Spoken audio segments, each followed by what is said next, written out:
Robert, any of this surprise you this evening?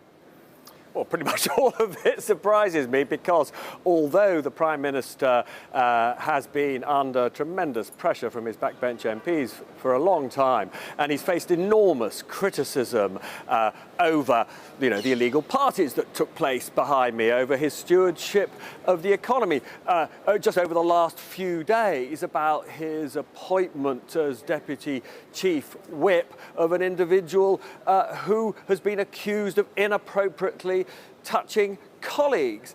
But despite all of that, no member of his cabinet publicly criticised him. We had one resignation a few days ago after those humiliating by-election losses of the party chairman, Oliver Dowden.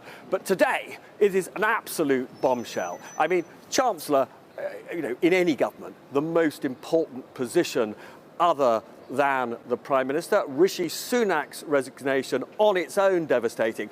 But just think about what we've been through over the past few years with COVID, and think about the challenges that the health service now faces, which means that the position of Health Secretary is arguably almost as important as that of Chancellor. So for Sajid Javid to resign at the same time. Now, I've been talking to Treasury sources. They say this is not a coordinated move, that the first they knew that the Health Secretary would be resigning was after after Rishi Sunak had put out his own statement. Now, that seems to me to raise a number of interesting possibilities. One is, given if this wasn't coordinated as a double act, who knows whether another member of the cabinet will resign.